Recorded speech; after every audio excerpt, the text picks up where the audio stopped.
And now, a reading of Beast Hunger, a creepypasta written by Snickering Skull.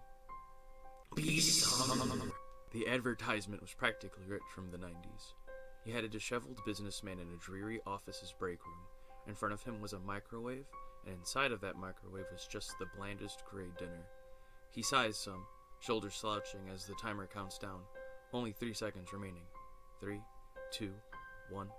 Before the microwave beeps, the wall behind the man explodes, and a werewolf in overalls bursts through the cement. The beast throws back his head and howls as the man watches with fear, but soon realizes why the monster appeared. In his grasp is a steaming plastic bowl of white cheddar cheese, macaroni noodles, and chunks of bacon. The man accepts this bowl, scoops a forkful of the gooey food into his mouth, and releases a howl. Beast Hunger!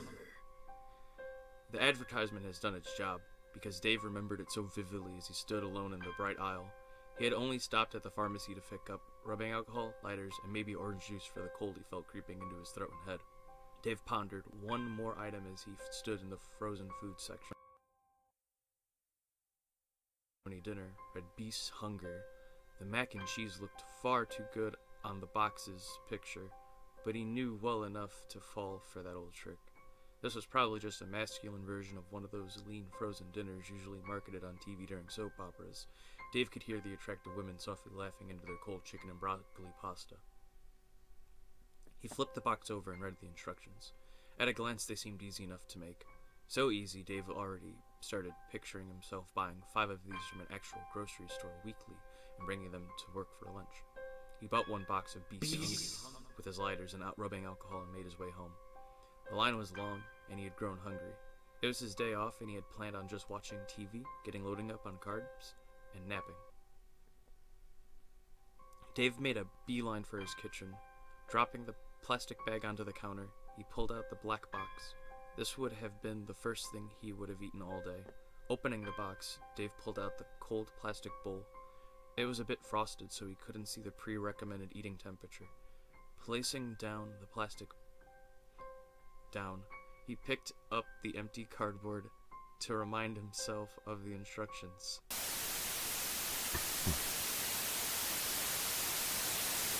Heat for 2 more minutes. Let dish cool down. Enjoy your beast meal.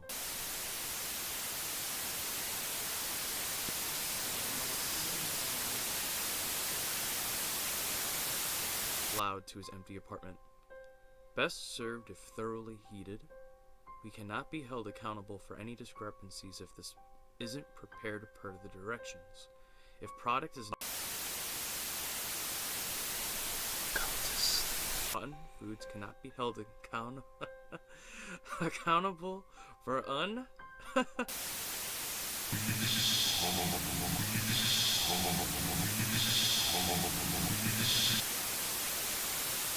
Were they for real?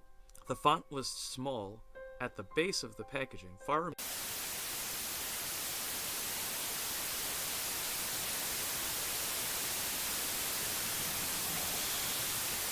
to the marketing campaign. There was even a hotline number listed just in case there was an emergency. So he began to follow the instructions. He peeled back the plastic film that covered the bowl, and he could see the frozen cheese, the spiral noodles, and little glaciers of pink bacon. It didn't look great, but only because it was still iced. Covering it again, Dave set the timer to 3 minutes, set the bowl in the center, closed the little door, leaned back against the countertop opposite the microwave. It hummed as the numbers counted down from 3 minutes. Before he knew it, the machine would beep. Opening the door with one hand and pulling out the heated meal with the other, the delicious smell hit his nose and made the man's heart burn. Dave's eyes widened when he looked down at the frozen meal, now cooked. It looked incredible. The white cheese was gooey and stringy, the noodles were soft, but not soggy, and the bacon crunchy. Plus, now that it wasn't frozen, the man could see that the portion was pretty big. He moved a metal fork through the noodles, steaming cheese and chunks of meat. It appeared ready. Hell, it looked even better than it did on the box. He dragged the fork through the creamy meal, not finding any frozen islands within the mac. Impressive at how utterly cooked the food was, Dave just decided to dig in. It was immaculate. He was so surprised at how much he enjoyed the pasta. Dave didn't even care that he had the slightest intolerance to lactose. The man knew he'd pay for it later. For now, though, he'd just worry about eating. Swallowing his mouthful, he licked his lips of the melted cheddar before going in for more. Soon all the noodles were gone.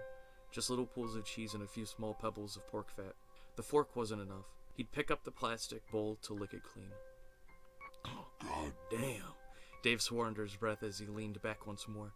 The man placed a hand onto his stomach as he just stared at the empty bowl. He had licked it spotless like some kind of dog. Something he hadn't done since high school. Sighing through his nostrils, he swallowed the drool that collected in his mouth. Dave was still hungry. He should have bought a second one. He was a grown-ass man after all. Hours had passed, and it was almost time to get settled into bed.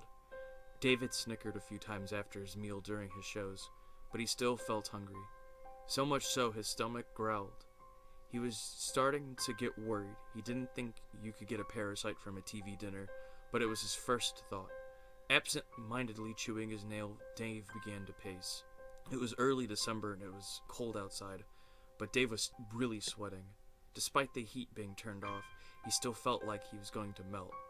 Pulling on his hair, he stopped in the middle of his kitchen. Once again he heard a growl, but this time he didn't know if it was his stomach or from something inside the room with him. The kitchen felt like it was spinning as his brain began to throb. But this wasn't like your usual migraine. It was like something wanted to get out. There was a newfound pressure within his head that felt like his brain was expanding. The pain was so intense, Dave had to drop down to his knees. And as soon as Dave lurched forward onto his hands. The man closed his eyes tight before releasing the contents of his stomach. He heard the splash of vomit upon the tile floor, and that only made him sicker, coaxing out more bile as he heaved his shoulders. Sniffling, he opened his eyes and instantly regretted it. Despite the tears clouding his eyes, he could clearly see a black puddle beneath his palms and face. He fell back onto his rear and began to scoot away as he desperately wiped at his mouth, suddenly tossed into the mystery of what the fuck came out of me. Dave There's nobody alive. Would be no answer, just his whimpers. Whimpers turned into shrieks of agony as if someone had twisted his arm off. The sound of joints popping filled the air, and all Dave could do was add to the terrible sounds with screams of pain and confusion. Jesus Christ! First, his knuckles popped, and his fingers began to elongate, as if 5 individual nails were being slowly driven out from his fingertips. Dave could just watch as he screamed for help, for anyone to come and relieve him of the torture suddenly inflicted on him for what felt like no reason. He cried out,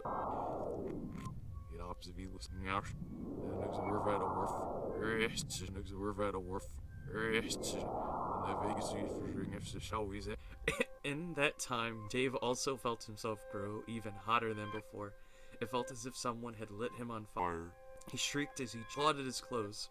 He yanked at his shirt and peeled it away as tears streaked his cheeks. His cries now howls, and that time Dave also felt... Dave quickly grew exhausted from the pain of receiving no answer to his cries for aid or pleas for death. Like his fingers, his toes began to feel like they were growing too fast for his body to adjust to, and his palms began to extend upwards as if they didn't want to be left behind by the fingers. At this point, Dave was twitching upon his side when he felt a sharp pain within his stomach. This was the one pain he was familiar with, but he was certain it was punishment from being lactose intolerant. He opened his mouth to speak, cry out, or beg for what was happening to end again, but all that left him was a low, guttural noise.